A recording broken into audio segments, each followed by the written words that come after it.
शुरुआत करना चाहती हूँ इस पंक्ति से कि शिक्षा वो रक्षक है जो आपके सपनों को साकार में बदल सकती है। और शायद इसी वजह से ये कहा जाता है कि अगर समाज को सुधारना है तो शिक्षा से बड़ा हथियार और कोई नहीं। मुझे बहुत खुशी है कि हमारे देश के केंद्रीय शिक्षा मंत्री धर्मेंद्र प्रधान जी आज हमारे मंच पर बहुत लंबे समय के बाद जुड़े हैं। तो मैं आपका सर पहले स्वागत करना चाहती हूँ एबीपी नेटवर्क पे। Really grateful that you took out time for us sir. शुरुआत आज आप लोग के 11 साल, आपकी सरकार के 11 साल हो रहे हैं सर। कैसा रहा ये सफ़र 11 साल का? ये लोगों के आशीर्वाद से प्रधानमंत्री नरेंद्र मोदी जी को देश को सेवा करने का पिछले 3 टर्म में आशीर्वाद मिला है। उसमें से हम लोगों ने आज थर्ड टेन्योर के पहला साल का आज पूरा होने का दिन है जी। मैं अगर पिछले 11 साल को पीछे मुड़ के देखता हूँ, 2-3 विषय मन में आता है। हमारी ये पूरा 11 साल में शासन प्रणाली में प्रमुखता लोक कल्याण, वेलफेयरिज्म एक प्रमुख एजेंडा रहा है। जी। दूसरी प्रमुख एजेंडा रहा है कि भारत के अंदर एक स्वाभिमान जागृति करना, एक आत्मविश्वास जागृति करना जो समाज में रहता है। कभी कभी उसको दबाने का कोशिश किया जाता है, लेकिन प्रधानमंत्री जी ने जो शासन प्रणाली चलाई उसमें से उन्होंने एक स्ट्रैटेजी बनाई। हम जो भी करेंगे लोगों को लेके साथ करेंगे। वो बार बार कहते हैं कि आप सभी भारतवासी अगर एक एक कदम चलेंगे तो देश 140 करोड़ कदम चल पड़ेगा। इसलिए जन भागीदारी हमारी एक प्रमुख उपलब्धि रहा है। तीसरा अगर उपलब्धि में कहूँ, आज तेजी से भारत की लोगों की अर्थनैतिक हालत बदल रहा है। कल्याणकारी व्यवस्था, जन भागीदारी से एक शासन प्रणाली, और तीसरा एक मजबूत अर्थनीति के कारण लोगों के मन में एक नई उमंग, उत्साह भरा है। और ऐसे में अगर 2-3 विषय और भी गिना सकता हूँ, लेकिन मैं इतना ही रहूं। और काम कितने बाकी हैं, मेरे को लगता है काम और बहुत बाकी है। डेवलप्ड नेशन की टारगेट में विकसित भारत को पूरा करने के लिए, उस लक्ष्य को पूरा करने के लिए अनेकों काम बाकी है, जिसको फिर इस बार समाज के साथ में लेके, व्यक्तियों को आधार में रखते, पीपुल सेंट्रिक एक स्ट्रैटेजी को लेकर हमको और काम करना पड़ेगा। ओके प्रधान सर, मैं तो शुरुआत में बिल्कुल पॉजिटिव नोट पर सारी चीज़ें रखना चाहती हूँ कि आगे आपके लिए थोड़े मुश्किल सवाल भी आएंगे। मुझे बताइए, हमने ये सुना है कि कुछ बड़े यूनिवर्सिटीज़ आपसे टच में हैं, इंटरनेशनल यूनिवर्सिटीज़ जो अपनी कैंपस भारत में भी सेटअप करना चाहते हैं। मैं जानना चाहती हूँ कौन से हैं ये बड़े universities? We are curious to know. देखिए, मैंने जब एनईपी के इंटरप्रिटेशन कर रहा था, उसमें हमारी शिक्षा को इंटरनेशनलाइजेशन करना, ये भी हमारा एक रिकमेंडेशन था। भारत की काफ़ी सारे विद्यार्थी बाहर जाते हैं पढ़ने के लिए जी। भारत की जीईआर को हायर एजुकेशन में और बढ़ानी है, भारत की रिसर्च इकोसिस्टम को और मजबूत करना है, भारत की बच्चों को एक अफोर्डेबल एजुकेशन देना है। ये सब को ध्यान में रखते हुए सरकार ने यूजीसी को रेकमेंड किया था, और यूजीसी ने अपना फॉरेन यूनिवर्सिटी रेगुलेशंस को बदल के अभी अनुमति दिया है कि विदेशी विश्वविद्यालय भी भारत आ सकते हैं। अभी तक पिछले एकेडमिक ईयर तक भारत में 2 ऑस्ट्रेलियन यूनिवर्सिटी पढ़ाई रहे हैं। डिकेन्स एंड वुलोंगोंग, गुजरात की गिफ्ट सिटी में उनका कैंपस खुला है। अभी इसी एकेडमिक ईयर में गुड़गांव में साउथहैम्पटन की पढ़ाई शुरू होगी। और अभी अभी हमने बेंगलुरु में लिवरपूल यूनिवर्सिटी की, यूके की लिवरपूल यूनिवर्सिटी को खोलने की अनुमति दिया है। वो अगले एकेडमिक ईयर से वहाँ पढ़ाना शुरू करेंगे, लेकिन कुछ उनकी एकेडमिक्स एक्टिविटीज इस साल शुरू होगी। उसके अलावा मेरे पास यूजीसी से जितना जानकारी है, और 11 फॉरेन यूनिवर्सिटी जिनकी रैंकिंग 500 ग्लोबल रैंकिंग के अंदर है, ऊपर है ऐसे, और उससे काफ़ी ऊपर में, कोई लोग तो 100 कि ऊपर वाले कैटेगरी की यूनिवर्सिटी आ रहे हैं, कुछ लोग 200 की कैटेगरी के ऊपर के ग्रुप में आ रहे हैं। ऐसे क्वालिटी यूनिवर्सिटी भारत में और 11 आएंगे। कुल मिला के हमारी अनुमान, जो इनिशियल एंगेजमेंट हमारी हुई है, लगभग 15 फॉरेन यूनिवर्सिटी अगले साल तक भारत की एकेडमिक डोमेन में आ जाएंगे। ओके, सो आप मोस्टली यूके की यूनिवर्सिटीज की बात कर रहे हैं, लिवरपूल, साउथहैम्पटन एक्सेट्रा। नहीं, दुनिया भर के लोग आ रहे हैं कि यूरोप की कई देशों के अच्छी यूनिवर्सिटी आ रहे हैं, यूके के आ रहे हैं, यूएसए के आ रहे हैं, ऑस्ट्रेलिया के आ रहे हैं, और हम भी बाहर जा रहे हैं। इस बीच में हमने 2 आईआईटी, एक अफ्रीकन कंट्री में बनाई, एक अबू धाबी में बनाए। आईआईएम भी हमारे बाहर जा रहे हैं, हमारी कई सारे भारत की प्रेस्टिजियस यूनिवर्सिटी भी बाहर जा रहे हैं, स्टेट यूनिवर्सिटी भी बाहर जा रहे हैं। हाँ। इसीलिए भारत की इंस्टीट्यूशंस भी विदेश में जाने लगे हैं। एक सवाल था सर, क्योंकि दुनिया के शीर्ष जो टॉप यूनिवर्सिटीज़ विश्वविद्यालय हैं, जैसे कैम्ब्रिज है, ऑक्सफोर्ड है, हार्वर्ड है, कोलंबिया है, क्या इनसे भी कोई बातचीत भारत कर रहा है? बिकॉज बच्चों की इंटरेस्ट तो सबसे पहले वहीं जाती है। अरे नहीं, ये शायद आप थोड़ा आपकी रिसर्च कॉस्मेटिक है। क्यों? ये प्रीमियर है, सब बच्चे ऐसे नहीं जाते। हाँ, मैं पूछ रही हूँ कि क्या उनसे नहीं, भी बातचीत है? देखो, अभी मैं उसको ऐसे उत्तर देना चाहूँगा कि भारत में 1200 यूनिवर्सिटी है जी, लगभग क्वालिटी ऑटोनोमस कॉलेज 4000 है। ये जो लगभग 4-5 हजार इंस्टीट्यूशन है, ये दुनिया की सभी कोने में, सभी देशों में, सभी इंक्लूडिंग आप जिनको आपने प्रमुख यूनिवर्सिटी कहा, इन सभी यूनिवर्सिटियों के साथ सभी की student exchange program, academic type, research type, ये सभी प्रकार की एंगेजमेंट है। हमारी पॉलिसी नहीं था उनकी कैंपस हमारे देश में खुलने के लिए, हमने साल भर से उसकी कैंपस खुलने का अनुमति दिया है। मैं मानता हूं आने वाले दिनों में ये एंगेजमेंट सभी यूनिवर्सिटियों के साथ, जिस प्रकार की विश्व में जियोपॉलिटिकल सिचुएशंस बदल रहे हैं, उसमें भारत एशियाई महादेशों के लिए एक एजुकेशन हब पहले था। कभी हम नालंदा, तक्षशिला, पुष्पगिरी, विक्रमशिला, इस प्रकार की यूनिवर्सिटी के नाम पे प्रख्यात थे।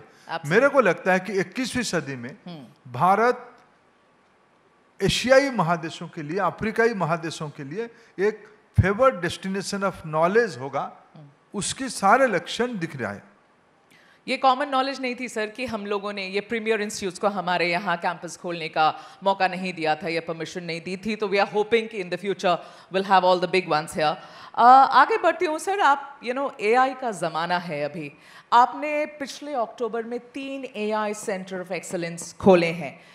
मैं ये जानना चाहती हूँ, आप शिक्षा मंत्री हैं सर, किस तरीके से हमारे बच्चों को आजकल उनके सिलेबस में एआई की इंटीग्रेशन करने की आप कोशिश कर रहे हैं, प्लान कर रहे हैं, उनको फ्यूचर के जॉब मार्केट्स, आज से 10 साल बाद जब वो जॉब मार्केट के लिए तैयार होंगे, आप क्या उनको आज ट्रेनिंग दे रहे हैं?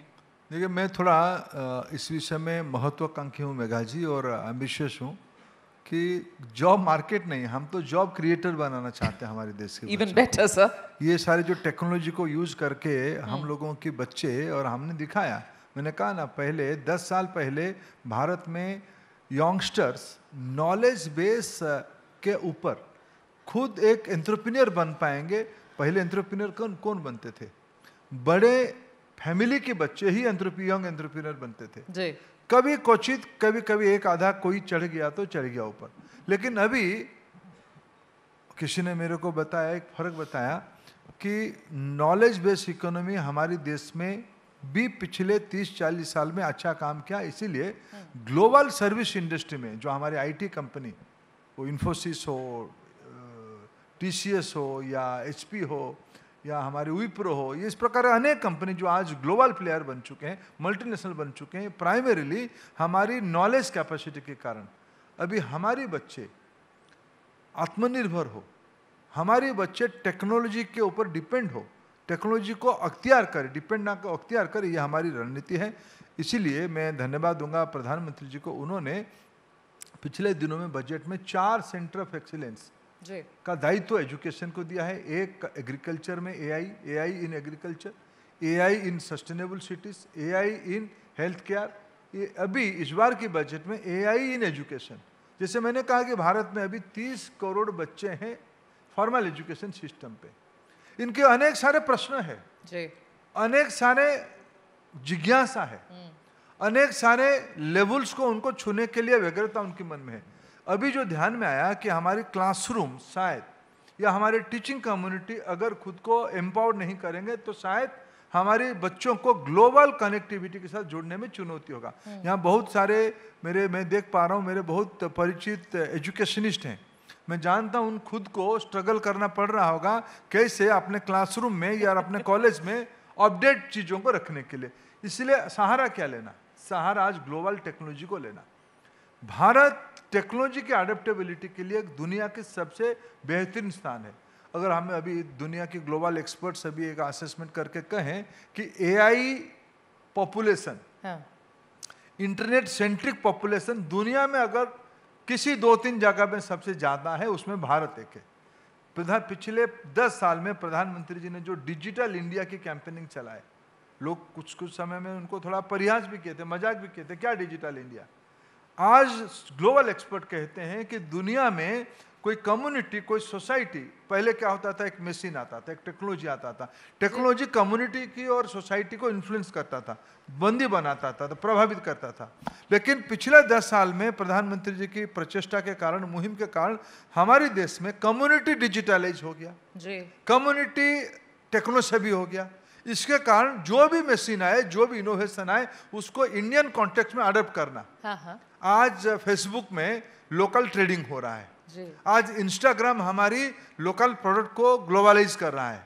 ये मैं तो फन की 2 बात कहा। ऐसे ही जो पर्सनलाइज लर्निंग मॉड्यूल्स बन रहा है, एआई को यूज करके हमारी जितने टैलेंट्स के, मान लो मैंने बीच में एक छत्तीसगढ़ की,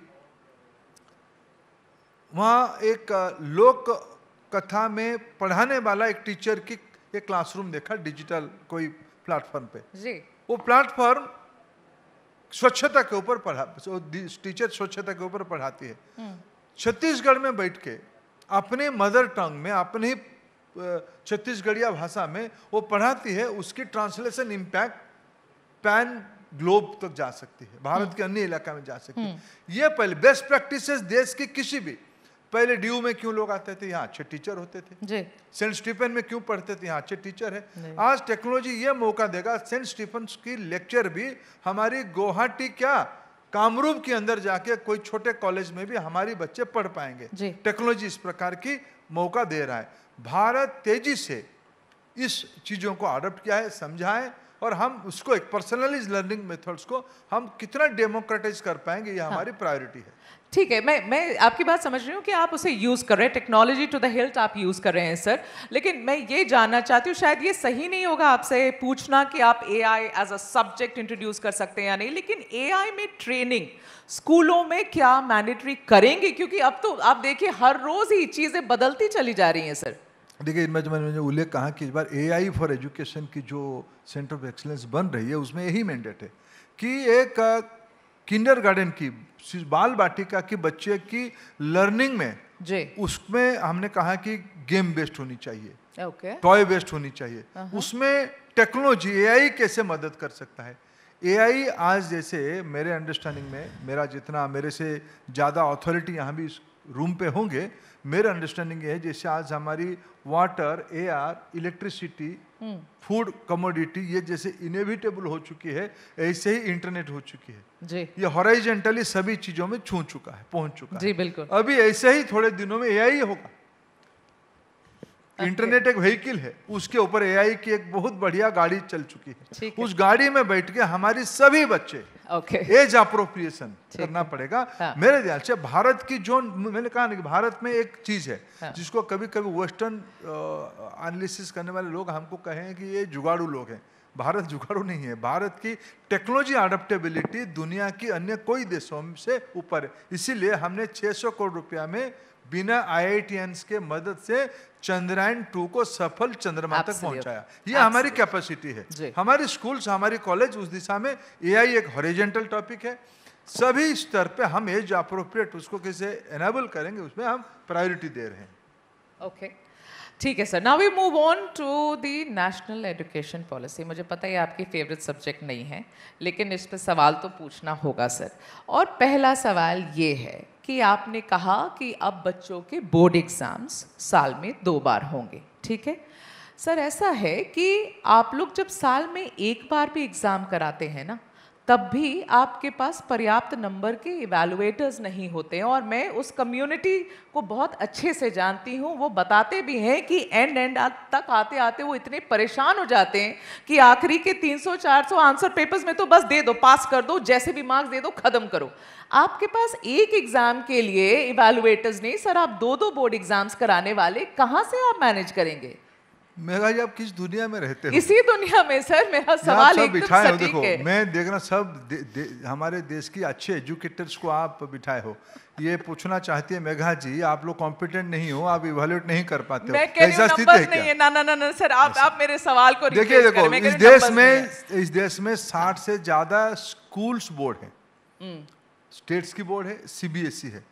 कभी कहीं आपत्ति नहीं आई है कि हमारे स्कूल बोर्ड में ये कॉम्पिटेंसी की अभाव है। फिर मैंने तो आजकल टेक्नोलॉजी के जमाने में नंबर का अभाव है, कई सारे में एग्जामिनेशन स्ट्रक्चर कभी भी हमारे सिस्टम पे प्रेशर नहीं है। ये जो 2 बार बोर्ड एग्जामिनेशन की जो बात आई है, ये कोई प्रेशर को ईज आउट करने के लिए नहीं है, ये स्टूडेंट्स को डिस्ट्रेस करने के लिए जी। अभी देखो, जैसे पढ़ाई में बच्चा अपने कट थ्रोट कॉम्पिटिशन में स्कूल की सेकेंडरी लेवल पे 9 to 12 में बहुत प्रेशराइज रहता है, परीक्षा उनको बर्डन लगता है। इसीलिए प्रधानमंत्री जी ने हर एक साल पिछले कई सालों में एक परंपरा शुरू किया है, परीक्षा पे चर्चा के नाम पे एक प्रोग्राम करके देश की यंगस्टर्स को, बच्चों को डिस्ट्रेस करना कि परीक्षा की परीक्षा लो, उसको हराओ, परीक्षा में फेल होना ही भी परीक्षा है, इसलिए चिंता मत करो। आज हम एनईपी ने ये कहा कि 2 बोर्ड इसीलिए करो कि जैसे आज हम जेई में जो हमारे एलिट इंस्टीट्यूशंस है, एनआईटी, आईआईटी, उसकी एंट्रेंस करते हैं, उसमें 2 बार करते हैं। जेई 2 बार होती है। 2 बार इसीलिए होता है कि कम से कम 2 बोर्ड में, 2 एग्जामिनेशन में, जिस एग्जामिनेशन में स्टूडेंट्स अच्छा नंबर स्कोर करेगा उसी को ऑप्ट करेगा। इसलिए इस पैटर्न को आगे बढ़ाते हुए एक्सपर्ट्स की रिकमेंडेशन से हमने इस बार 10th बोर्ड को 2 बार करेंगे। 2 बार में बच्चे जिस परीक्षा में अच्छा नंबर रखेंगे उसको ऑप्ट करेंगे। मान लो उसी परीक्षा के दिन उतना स्ट्रेस रहा, उस दिन खराब हो गया, दूसरे दिन और अच्छा कर लेगा, जिसमें अच्छा करेगा उसी को नंबर ऑप्ट करेगा। ये बच्चों को सुविधा देने के लिए, बच्चों को परीक्षा की टेंशन से फ्री करने के लिए, तनाव मुक्त करने के लिए 2 बार व्यवस्था किया है। हमारी education system, specially school education system, देश भर में कॉम्पिटेंट इनफ है कि उस एग्जामिनेशन को करा लेगा।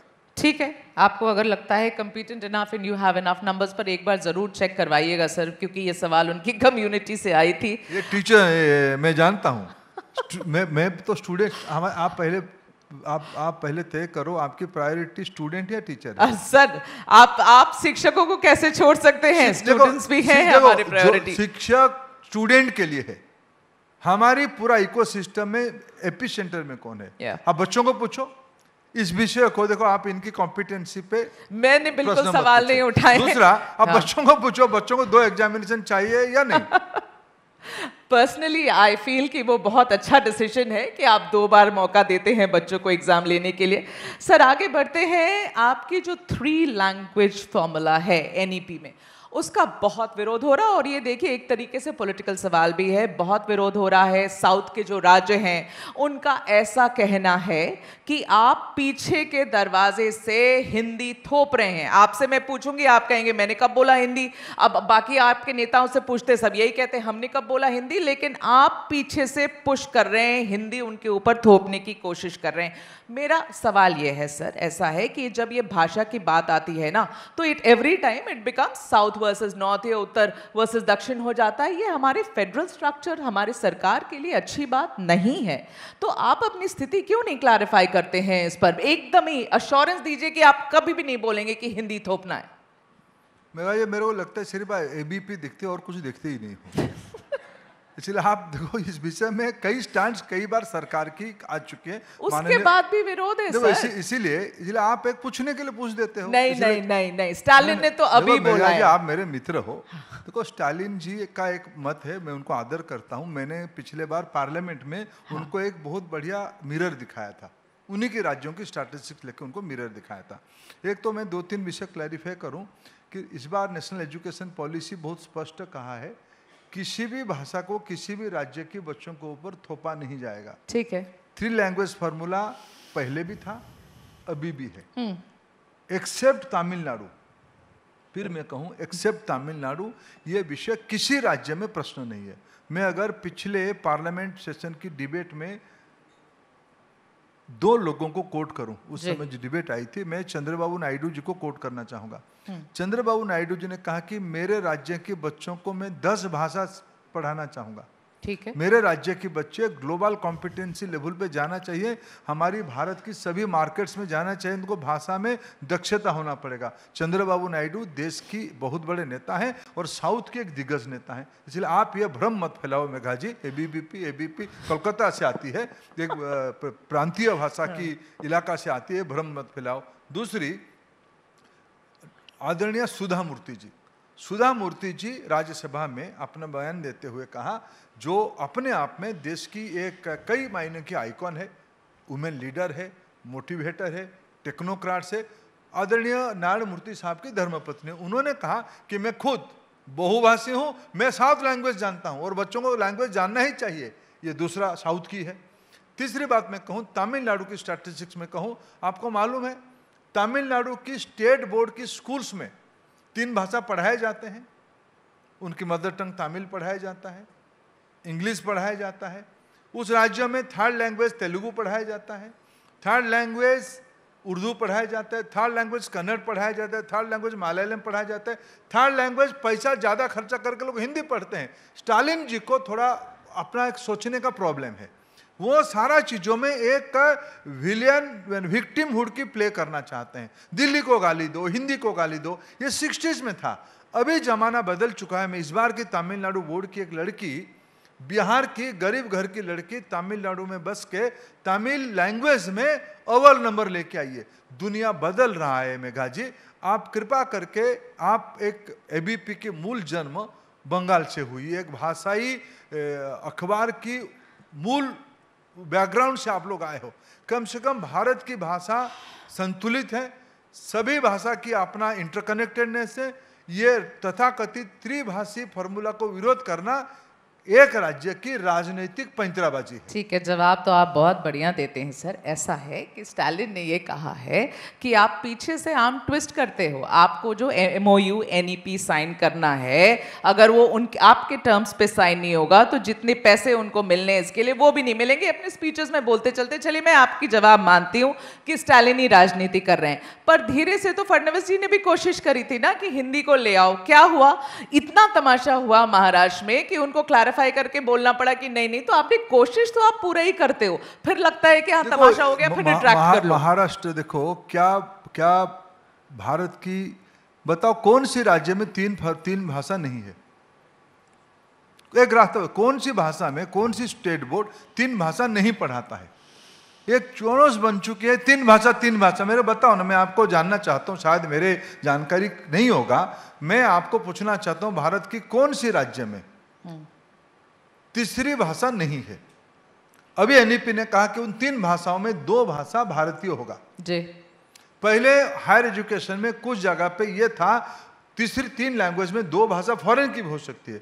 इतना ही NEP ने कहा कि 2 भाषा भारतीय होगा। आपकी मदर टंग हो सकता है, आपकी और कोई भाषा हो सकता है, संस्कृत हो सकता है, उड़िया हो सकता है, पंजाबी हो सकता है, मराठी हो सकता है। ये सारा विषय स्टूडेंट के ऊपर है, स्कूल के ऊपर है। हमें पॉलिसी फैसिलिटेशन करना है, इसमें से राजनीतिक विद्वेष नहीं करना है। भारत में अगर हम आज मैंड्रिन सीखते हैं, अगर आज हम जर्मन सीखते हैं, अगर हम हिब्रू सीखते हैं, अगर हम जापानीज सीखते हैं, तो हमारी कॉम्पिटेंस लेवल बढ़ता है। अगर भारत की बहुसंख्यक भाषा जो है उसको सीखने में, इसलिए कभी मजाक में साउथ की और एक बड़ा नेता, उप मुख्यमंत्री आंध्र के पवन कल्याण जी ने कहा कि जिन लोगों को साउथ की स्टार्स को अपना मूवी हिंदी में चलाना है क्योंकि रेवेन्यू चाहिए, लेकिन हमें तमिलनाडु में हिंदी को अपोजिशन चेक में अपोज करना है। ये पॉलिटिकल डबल स्टैंडर्ड है। ओके, आपसे चलिए एक ऐसा सवाल पूछती हूँ सर, शायद आप थोड़े खुश हो जाएं, आप अनॉय हो रहे हैं मेरे सवालों से, लेकिन ऐसा है नहीं, आप आपका काम कर रहे हो, आप मेरे से अनॉय मत हो जाए मेघा जी। सर ऐसा है कि हमारे संविधान निर्माता, the makers of our constitution, और ये एक बड़ा सीरियस सवाल है, मैं चाहती हूँ कि जब आप इसका जवाब दें इससे बहुत सारी चीज़ें क्लियर होंगी। हमारे संविधान निर्माता उन्होंने अनुच्छेद 343 में ये कहा था कि हिंदी भारत की राज्य भाषा है और देवनागरी लिपि में पूरे सरकारी कामकाज होगा पूरे देश में। लेकिन एक अश्योरेंस दी गई थी कि 15 साल में मैं आपको लीवे दे रहा हूँ, 15 साल के बाद हिंदी वो भाषा बन जाएगी। मुझे याद है कि जब मैं पढ़ती हूँ तो वो मुझे pages they very clear in front of me कि ये लिखा गया था कि होम मिनिस्ट्री की तरफ से नोटिफिकेशन भी जारी हो गई थी कि हिंदी अब कल से आपकी ऑफिशियल लैंग्वेज हो जाएगी। लेकिन इतना विरोध हुआ, खास करके तमिलनाडु में विरोध हुआ। सर आपकी सरकार उस वक्त नहीं थी तो ये दोष आपके ऊपर कुछ भी नहीं है, लेकिन मैं ये जानना चाहती हूं कि अगर आज भी वो कॉन्स्टिट्यूशन का पार्ट है, हिंदी को राज्य भाषा बनाना है और आपके पास इस तरीके के विरोध आते हैं, आप बच्चों को हिंदी ही नहीं सिखा पाओगे। आप पूरे देश में जब बच्चों को हिंदी नहीं सिखा पाओगे तो आप ये राज्य भाषा हिंदी कैसे और कभी भी नहीं बनेगी। सर मेघा जी से कुछ सीखना पड़ेगा। जिद भी मेरा, पट भी मेरा। रावण भी जिंदाबाद, राम तो अच्छा है ही। अभी मेरे को कोस रही थी क्यों हिंदी थाप रहे हो, तो मैंने पूछा, अभी पूछ रहे कि मैं हिंदी क्यों नहीं लगा चला रहे हो। भाई देखो समय बदल चुकी है मेघा जी। अभी एनईपी को मैं आपको कोट करना चाहता हूँ। एनईपी ने कहा कि भारत की, और प्रधानमंत्री जी कम से कम पिछले 5 साल में कम से कम 1000 बार कह चुके होंगे, भारत की सभी भाषाएं राष्ट्रभाषा है जी। All language are national language, be it Marathi, be it Tamil, be it Telugu, be it Asomiya, be it Oriya, be it Bengali, be it Punjabi, be it Hindi और be it Urdu, all are national language. सभी भारतीय भाषा राष्ट्रीय भाषा है। आज टेक्नोलॉजी के ज़माने में हमारे बच्चों को हम सुविधा देना चाहिए, उसकी आवश्यकता, उसकी रुचि और उसकी सहजता, जिसमें सुविधा है उसी में वो लैंग्वेज सीखे। आज देश में बहुत सारे लोग हिंदी बोलते हैं, व्यवहारिक हिंदी बोलते हैं। क्या कोई पढ़ाने के कारण होती है क्या? वो एंटरटेनमेंट इंडस्ट्री के कारण, वो कामकाजी बिजनेस के कारण, टूरिज्म के कारण, ट्रैवल के कारण।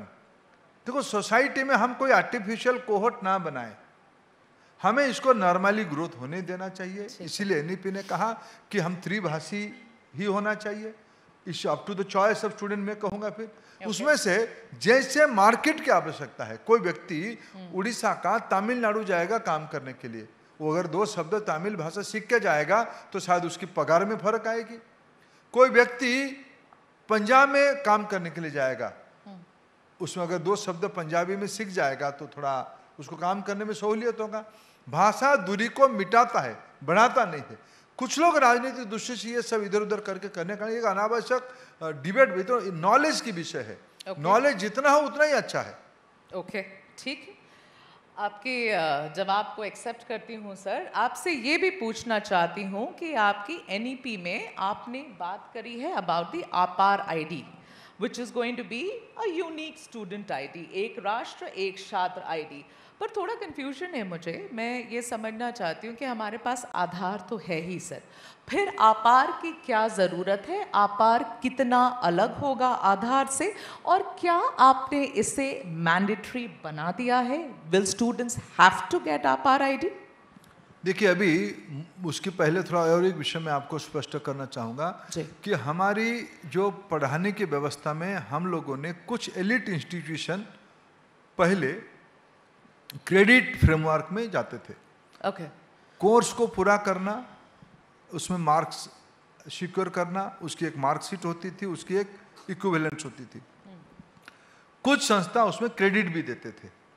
अभी हमारी व्यवस्था एनईपी ने कहा कि पूरा शिक्षा व्यवस्था में एक क्रेडिट आर्किटेक्चर होनी चाहिए। सभी लेवल पे कुछ अपने हैंड्स ऑन एक्सपीरियंस से इस व्यक्ति को क्रेडिट मिलनी चाहिए जी। क्रेडिट जब अर्न करेगा उसको कैसे ट्रैवल करवाएगा, कैसे उसको डिपॉजिट करेगा, कैसे उसको रिपोजिटरी में रखेगा। इसीलिए कल्पना किया गया कि एकेडमिक बैंक ऑफ क्रेडिट, व्यक्ति की सारी डिग्री, क्रेडिट, कॉम्पिटेंसी एक अकाउंट में रहेगी, डिजिटल प्लेटफॉर्म पर रहेगी। उसको सफलता के साथ इसको देश में लागू कर दिया गया है।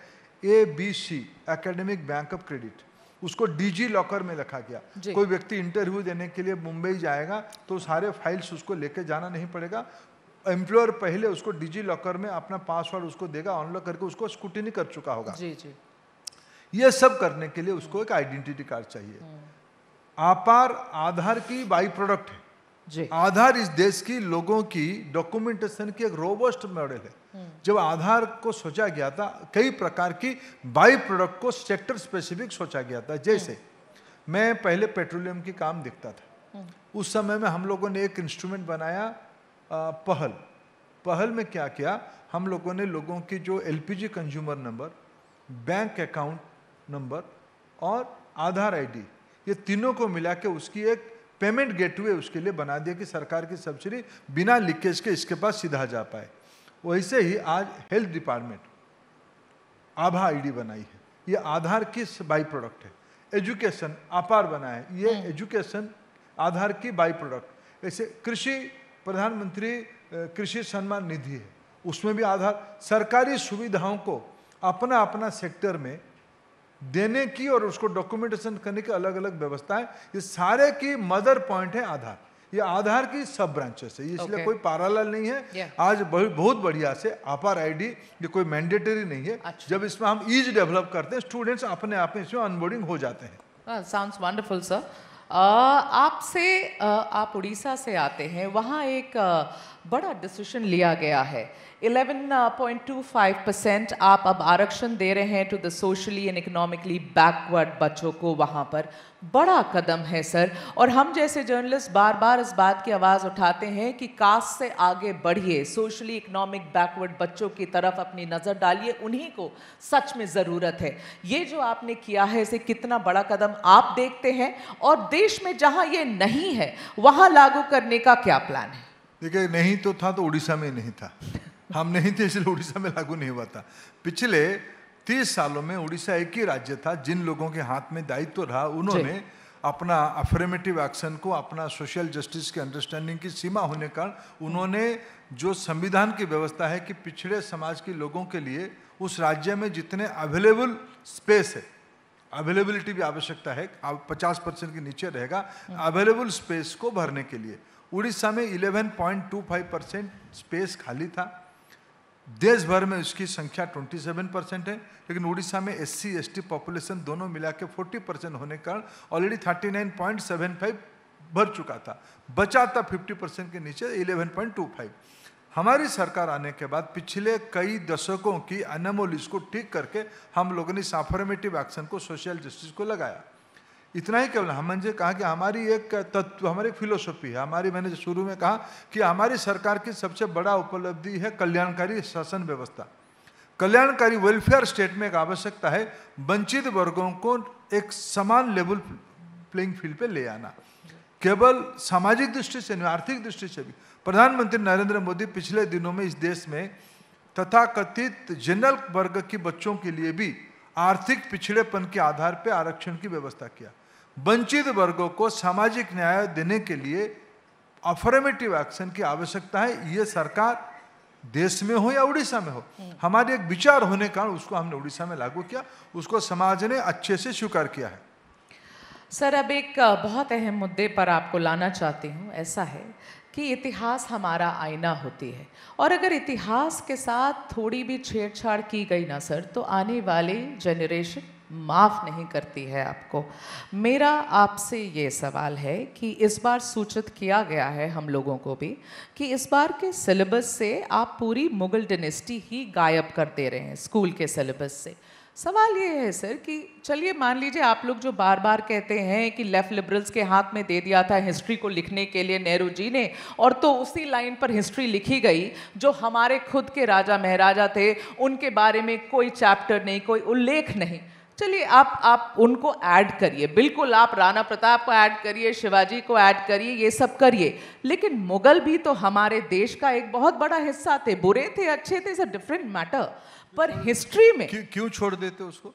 नहीं तो उसको हटा क्यों रहे हैं? हटाए तो नहीं, यही तो बताया जा रहा है कि पूरी की पूरी मुगल डायनेस्टी गायब होने वाली है सोशल साइंस की किताबों से। तो आप मंत्री हैं, आप ही क्लैरिफाई कर दीजिए कि मुगल डायनेस्टी से इतनी नफरत को उनको पढ़ाएंगे भी नहीं। अरे जो हमारे यहाँ हुआ है, कम से कम बच्चों को सच्चाई तो बतानी चाहिए ना सर। आप ऐड करिए होलिस्टिकली, डिलीट क्यों कर रहे हैं? वही तो बता रहे हैं कि भाई काशी विश्वनाथ मंदिर को तोड़ने के किसने फतवा दिया था। इस विषय को मैं उस विषय में इंटरप्रेट नहीं करना चाहता हूँ मेघा जी। आप जानते हो, क्या आप जानते हो आलूरी सीताराम राजू कौन थे? बाजी राउत कौन थे? उदंत साय कौन थे? नहीं, मेरे किताबों में नहीं फिर थी। इसी तो को तो, अरे इसी को तो ला रहे हैं। तो मुगल को हटा क्यों रहे हैं? अरे किसी को देखो, किसी चीजों को डिस्प्रोपोर्शनेट आप रखोगे, जो चीज नहीं था। हाँ। क्या आप बच्चों को एक कॉन्स्टिट्यूशन पढ़ाओगे? 2000 पेज की पढ़ाई करवाओगे? देखो, इस देश में जानबूझकर भारत की गुमनाम शहीदों को, भारत की आजादी की लड़ाई में नेल्सन मंडेला को सब जानते हैं, लॉन्गेस्ट कारागार में वही रहे जी। इस भारत में एक सपूत उदंत साय अपने जिंदगी की 4 दशक मरते तक कारागार में रहा। इसके बारे में भारत के इतिहास में कहीं उल्लेख है क्या? 12 साल की एक लड़का बाजी राउत अंग्रेजों की गोली खाया, उसके बारे में इतिहास से जानना नहीं चाहिए? बिल्कुल ऐसे हर एक राज्यों में क्या आपको मालूम है कश्मीर में सभ्यता की प्रमाण कब से मिल रही है? माँ सरस्वती की मंदिर हजारों साल पहले था। क्या कश्मीर के इतिहास को हम सिर्फ 200 साल में आंकेंगे? 300 साल में आंकेंगे? क्या हम 3000 साल से आंकेंगे?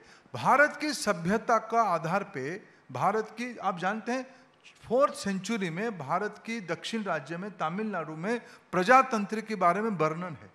क्या ये स्कूल की कैरिकुलम की हिस्सा नहीं होनी चाहिए? आज भारत के, हम किसी को छोटा नहीं कर रहे हैं, हम एक लंबी लकीर खींच रहे हैं। किसी को छोटा करने की, किसी को काटने की आवश्यकता नहीं है। हाँ। जब हमारी इतिहास इतने गौरवपूर्ण है, इतने परिपूर्ण है, हम एक लंबी लकीर खींच रहे हैं। लंबी लकीर खींचेंगे तो किसी को अपने को छोटा दिख रहा है तो हम क्या कर पाएंगे? मगर आप हटा रहे हैं कि नहीं, ये तो बता। हटा नहीं रहे, हम लंबी लकीर खींच रहे हैं। हम जो सारे चीज नहीं था उसको जोड़ रहे हैं। आपकी लंबी लकीर अब किताब में देखनी पड़ेगी ये कैसी है। लेकिन आपने क्योंकि ये जवाब दिया तो मेरा एक काउंटर क्वेश्चन है सर। आपके ऊपर विपक्ष ऑफ कोर्स आरोप लगा रहा है कि आप देश के इतिहास को बदलने की कोशिश कर रहे हैं, आप छेड़छाड़ कर रहे हैं एनसीईआरटी की किताबों के साथ। छोटा सा एग्जाम्पल देती हूँ। आपकी ही पार्टी की एक नेता है जो अब एक पोस्ट पर बैठी, नाम नहीं लूंगी मैं, उन्होंने ये कहा, मैंने उनकी स्पीच सुनी, उन्होंने कहा हल्दी घाटी का युद्ध महाराणा प्रताप हार चुके थे, मगर हमने क्या किया, हमने मंत्री की मदद ली, हम वहां गए और जो शिलालेख वहां पर है हमने वो बदलवा दिया और ये बोला कि हल्दी घाटी के युद्ध महाराणा प्रताप जीत चुके हैं। आप इस तरीके से छेड़छाड़ करेंगे? अरे हार गए तो हार गए, बताइए हार गए। देखो मेघा जी, आप क्या कह रहे हो, उसका ना कोई शेर है ना कोई पैर है।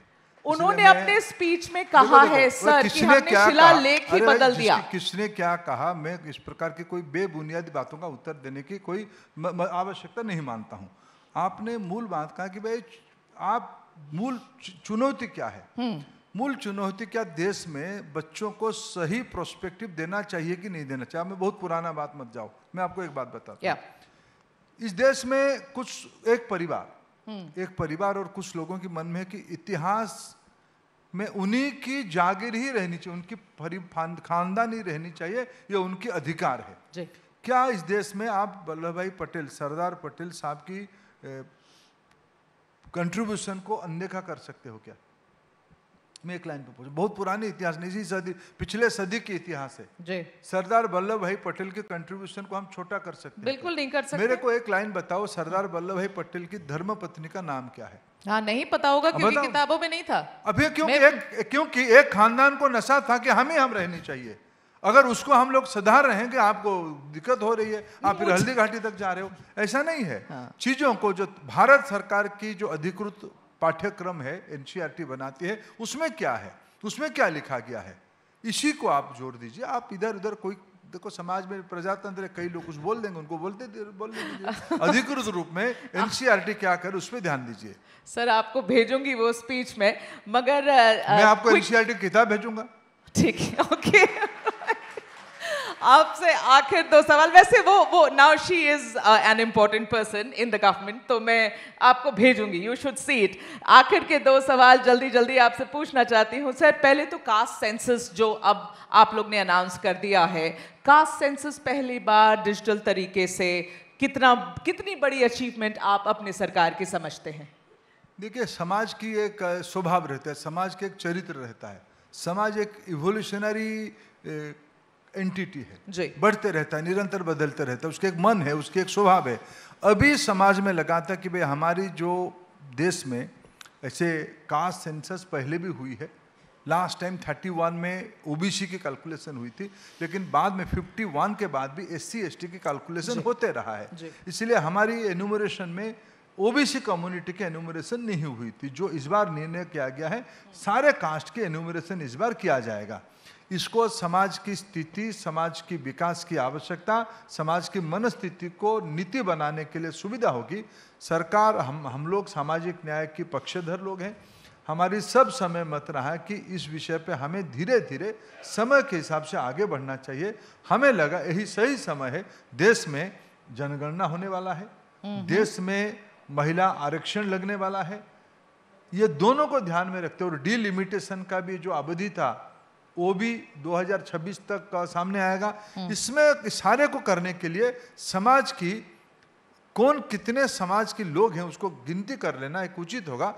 कास्ट सेंसस बहु समय से अपेक्षित था और हमारी प्रतिबद्धता था। हमने पहले भी कहा कि हम सही समय में उसको करेंगे, यही समय सही समय। राइट। सर, ऐसा है कि आपने बहुत ही कम उम्र में you were given the responsibility, आपको जिम्मेदारी दी गई थी पेट्रोलियम मिनिस्ट्री। आप Ujjwala, as the Ujjwala man, मुझे लगता है आपकी इंट्रोडक्शन टू द कंट्री तो उज्ज्वला मैन की जैसे हुई। उसके बाद आपने अलग अलग बड़े बड़े 4 विभाग संभाले हैं। बहुत एक्सपीरियंस गैदर कर लिया है सर आपने, और आज हम ऐसे समय पे बात कर रहे हैं जब भारतीय जनता पार्टी अपना अध्यक्ष अब क्लेम कर रही है अगले 10-15 दिन में चुन ही लेंगे। नाम आपका भी आगे चल रहा है सर। पूछना चाहूंगी, कोई इंडिकेशन, कुछ बोला गया क्या आप बीजेपी के अगले अध्यक्ष बनने वाले हैं? मैं इंडिकेशन एक अनाउंसमेंट करने वाला हूं कि हमारी पार्टी की इंटरनल मामले एबीपी और मेघा जी जैसे हमारे मित्रों के प्लेटफॉर्म पे नहीं करते हैं। बट सर, नाम तो आपका चल रहा, तो मैं तो पूछूंगी, नाम तो आपका बिल्कुल आगे चल रहा है प्रधान सर। अब 10 दिन बाद आप अध्यक्ष बन जाएंगे, तब तो ये नहीं कहेंगे ना मुझसे। ये सारा विषय एबीवीपी के एजेंडा के विषय नहीं है ना। ठीक है, आप अपने एजेंडा पे रखिए। धन्यवाद, आपको कॉन्ग्रेचुलेट करने आऊंगी इफ दैट हैपेंस सर। मगर आखिर सवाल आपका एक राजनीति के ऊपर पिछले 3 दिन से बड़ा घमासान छिड़ा हुआ है राहुल गांधी और देवेंद्र फडणवीस और ईसीआई के बीच में। राहुल गांधी का सीधा सीधा आरोप है कि आप लोग साइंटिफिक रिगिंग कर रहे हैं, और आप इतनी स्मार्टली रिगिंग करते हैं कि किसी को समझ में नहीं आता है। इलेक्शंस आप इतनी जबरदस्त जीत जाते हैं, लोगों को लगता है सच में लोगों ने आप लोगों को वोट दे दिया, और वो पूरे सिलसिलेवार वो भी दे रहे हैं पॉइंट्स कि उनको क्यों लगता है कहां कहां रिगिंग हुई है। जवाब देवेंद्र फडणवीस ने भी बहुत करारा दिया है, लेकिन आप पता है ये परसेप्शन का खेल है राजनीति सर। लोगों को सच में लगता है कि आपने रिगिंग करी हुई है? लोगों को नहीं लगता है, राहुल गांधी जी को लगता है। देखो, महाराष्ट्र के चुनाव काफी दिनों से हो चुका है। कर्नाटक में रिगिंग हुई थी क्या? अब वो झारखंड में राहुल गांधी से उन्हीं दिनों में झारखंड पे चुनाव हुए, झारखंड में रिगिंग हुई थी। अब आप हर जगह रिगिंग तो नहीं करेंगे ना। हमने बंगाल में चुनाव हारा पिछले बार, बंगाल में रिगिंग हुई थी। हमने लोकसभा में एक जगह पे अटके, तब हम रिगिंग करवा पाए थे क्या? देखो, राहुल गांधी की फिलोसफी, तरीके और उनकी व्यक्तित्व को देश ने अस्वीकार अभी तक किया है। अभी तक इसकी कुंठा, उनकी फ्रस्ट्रेशन उनके मन में रोज बरोज बढ़ते जा रहा है। कभी बच्चा ने बहुत जोर से लोगों को, उसको माँ ने बहुत जोर से डांटा होगा, थप्पड़ मारा होगा। अब मैं वो शब्द नहीं कहना चाहता हूँ, मारा होगा। अचानक रात को उसको नींद खुल जाती है, अरे अरे माँ ने मेरे को मारा, मैं रोना शुरू करूंगा। ये इसी बात है। राहुल गांधी जी एक नादान, अज्ञान बच्चा है। उनको भारत की प्रजातांत्रिक व्यवस्था पे विश्वास ही नहीं है। जो 60 साल के होने वाले हैं ये नादान बच्चे। अभी तो नादानी तो किसी भी उम्र में आ सकता है ना। किसी की अज्ञानता खतरनाक कब होता है मेघा जी? जब अज्ञानी दंभ में आ जाता है, अहंकार में आ जाता है।